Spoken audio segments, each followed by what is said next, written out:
সাতক্ষীরায় এবার বিরল রোগে আক্রান্ত হয়েছে 10 মাস বয়সের শিশু শেখ ইব্রাহিম।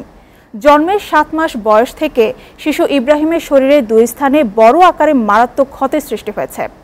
অন্যদিকে সারা শরীরে ঘা নিয়ে অসহ্য যন্ত্রণায় কাতরাচ্ছে দিনাজপুরের 9 বছরের শিশু মাহমুদা। এরই মধ্যে সে হারিয়েছে হাত ও পায়ের আঙুল। সঠিক চিকিৎসায় সরকার ও বিত্তবানদের সাহায্য চেয়েছে শিশুটির পরিবার।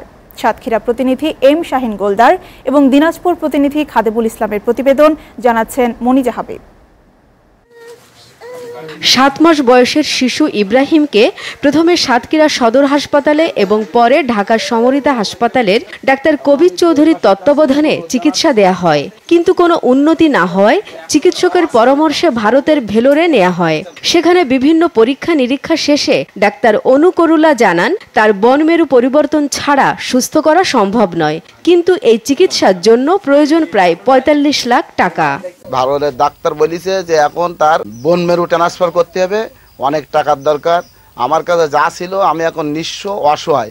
আমার বড় বোন মারা গেছে, আমিও খুবই অসুস্থ। আমার ভাইটা মৃত্যুর সঙ্গে পাঞ্জা লড়ছে। 5 লাখ বাচ্চা এই ধরনের বাচ্চা জন্মগ্রহণ করতে পারে। এই বাচ্চাটার এটা একটা জেনেটিক ডিসঅর্ডার। কোষগুলাতে কিছু সমস্যা হয়, যার কারণে এই কোষগুলা ঠিকমতো কাজ করতে পারে না। এদিকে দিনাজপুরের সারা শরীরে ঘা নিয়ে অসহ্য যন্ত্রণায় কাতরাচ্ছে 9 বছরের শিশু মাহমুদা। এরই মধ্যে হারিয়েছে হাত ও পায়ের আঙ্গুল। স্থানীয়ভাবে চিকিৎসা করেও কোনো লাভ হয়নি। এ অবস্থায় বাবা ভ্যান চালক আব্দুর রহিম ও মা শাহেদা খাতুন তাদের মেয়ের চিকিৎসার জন্য সরকারের কাছে সহযোগিতা চেয়েছেন। আমার মেয়েকে নিয়ে আমি সরকারের কাছে ভিক্ষা চাই যে সরকার যেন আমার মেয়েকে চিকিৎসা বা সুব্যবস্থা করে আমার মেয়ের জন্য। শিশুটির মা বাবা নিকট আত্মীয় হওয়ায় জেনেটিক কারণে শিশুটি এই বিরল রোগে ভুগছে বলে জানিয়েছেন চিকিৎসক।